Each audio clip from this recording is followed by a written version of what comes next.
Alright guys, so I've got something that I need to get off my chest. This is something that I've been debating on if I should share it with you guys or not for quite some time now. And it's taking a lot of balls on my part to admit this, but I am indeed a simp. I am a simp. Simp! Simp! Simp! And I've come to terms with it. I am 100% a simp for Cyberpunk 2077, and I mean, I just gotta come out and say it. It feels good. I think as a society, it's kind of frowned upon to be a simp in 2020. They had the whole meme of, hey, you're a simp. You're a simp. And everybody just likes to poke fun at the simp. But hey, I'm in love with what I've seen so far. I mean, you can call it love at first sight if you want. You can call me a simp. Simp. I don't care. I am in love with everything I've seen so far with Cyberpunk 2077. And I'll admit, I'm going to throw my money at it. And I hope that Cyberpunk falls equally in love with me as I'm in love with it. But all jokes aside, I am kind of a simp for Cyberpunk, and I'm really freaking excited for this game. Even with the delay, I know there's a lot of backlash, a lot of people are upset that this game's being delayed a fourth time, but even with the delay, it doesn't really change my hype any for Cyberpunk. If you guys have been around for a while on my channel, you know that RPGs are my favorite type of game. Games like Skyrim, Fallout, the Mass Effect trilogy, The Witcher 3, any sort of game where I can just go in, explore the wide open world, go check out different environments. Any game where I can go into a new location expecting to complete one quest, and then when I leave the town, I have like 30 new quests and I'm completely overwhelmed and I have no clue what to do. I absolutely love that feeling in video games. That's my favorite thing to do. I adore the fact that I can just walk out into the wilderness, go exploring, and then suddenly I'm off on some sort of new adventure. Maybe I stumble upon an old lady and she needs my help and she sends me off to go kill this bear in a cave, or you name it. I just love that about RPGs. And based off of everything we've seen so far with Cyberpunk 2077, it looks like it's going to be a combination of all these things that I love from all these different games, and it's just going to be jam-packed into one experience. Like, one of the things that I love the most about the Mass Effect franchise was that your decisions kind of mattered. I like that your progress and your saves carried over from Mass Effect 1 to 2 to 3, and your decisions mattered. If you wanted to be in a romance, then the dialogue choices that you made actually had weight to them, and they made a difference. Some of the decisions that you made in Mass Effect could impact your teammates. Some of them could even get killed, and then you can't use them for the rest of your playthrough. Like, that's what I loved about Mass Effect. I loved the exploration, and I loved that you had all these interactions with your companions and stuff. Well, with Cyberpunk 2077, there's like multiple ways that you can play through these missions. So with Cyberpunk having multiple outcomes, that means that there's like unlimited possibilities for you to replay this game. Let's say I want to start a playthrough as a street kid, and I go through and I make all these different decisions and stuff. This game is going to be so unbelievably massive, I could go through and play the game a second time as a street kid again, and I'd have a completely different outcome than the first time I played as a street kid. And then once I'm done playing a street kid, I can go back and play the game again as a nomad or a corporate.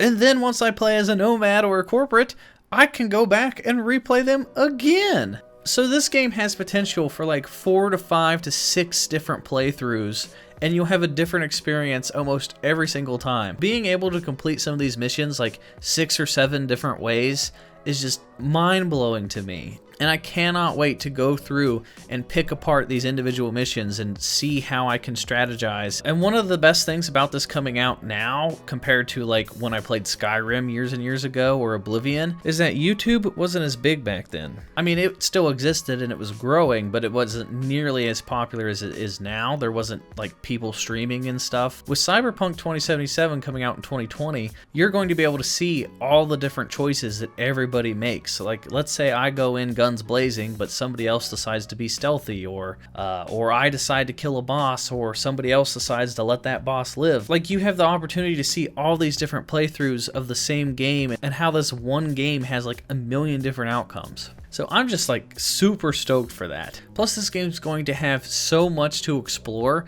It's got the entire city, it's got the Badlands, it's got all these skyscrapers which you can go up and down and you can explore all the different levels. There's going to be all these side quests, there's going to be random events. Based off of what I've heard from everybody that's played it so far, you can just get into your car after you do like the tutorial mission and stuff, and you can just go and do whatever you want. So I feel like I'm just going to get in my car and just go exploring, and I'm going to get completely lost, and I'm going to have no clue what's going on, and it's going to be freaking great, and I cannot wait. And I've seen this game get a lot of hate, especially with the delay and stuff. A lot of people have been pretty angry about this, but I think with how gaming has evolved over the years for the worse, with all these microtransactions and companies taking shortcuts and live service approaches, and companies selling us unfinished games like Avengers or Star Wars Battlefront 2. Most of these live service games just come broken at launch, and they have the intention of fixing it later, so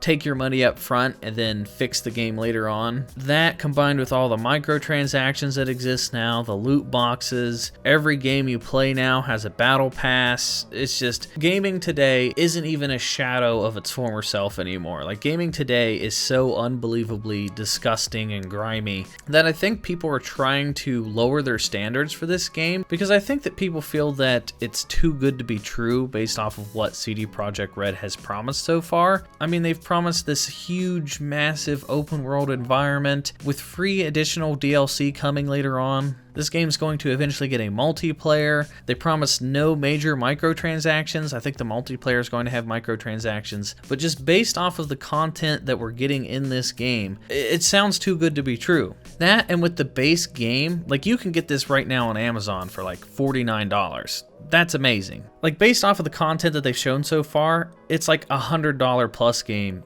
easy. Based off of every other game that's come out in 2020 and 2019. This is like $100+ value. And the fact that you can get it for $50 on Amazon before the game's even out is just mind-blowing to me.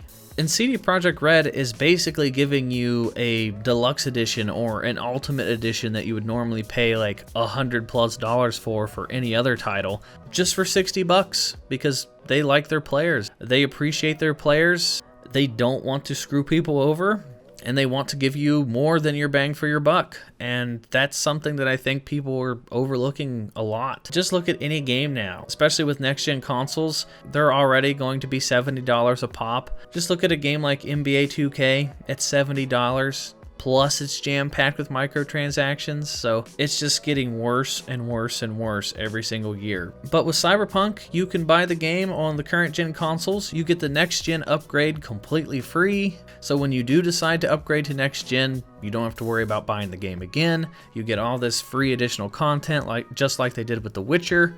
And I think that's unbelievable in 2020. I think I'm more impressed with the fact that they're giving us free additional DLC, and they're giving us this huge open world experience for $60 or less in 2020. That's what I think is probably the most impressive thing, is that they're consumer friendly. Now, there are some things that I'm a little bummed out about when it comes to Cyberpunk. Like, I really wish that you could like deck out your apartment or own multiple apartments, kind of like with Grand Theft Auto or Skyrim or Fallout. Like, you can have different places that you can upgrade and customize and make your own.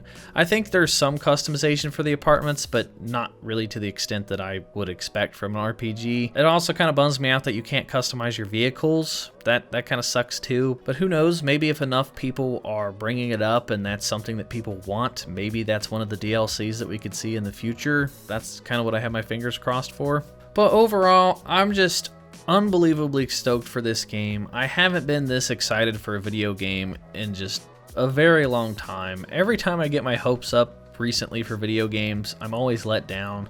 Like, I was excited for Avengers, and Avengers ended up being a dud. It kind of killed off its player base because the game was broken at launch and it just wasn't very good. I was excited for Star Wars Battlefront 2 back when it came out and it launched with its loot boxes and had that huge controversy. All the games I play now are just loaded with microtransactions and crap, and so I just haven't been this excited for a video game in a very, very long time, and I just hope that it ends up being even a fraction of what I think it's going to be. Like, I don't know where I want to be with my expectations. I just hope it doesn't let me down. I hope it doesn't disappoint me. Like, my excitement for this game is probably a solid 9 out of 10. And based off of what we've seen so far, I think that they're going to live up to the hype. Yeah, that's going to do it for this video. I basically just wanted to get on here and just spew out my love for video games and just talk about Cyberpunk for a couple minutes. And yeah, I'm a simp for Cyberpunk. I 100% admit it. I'm super excited. I can't wait to throw my money at CD Projekt Red and for Cyberpunk 2077. And yeah, that's basically it. See ya.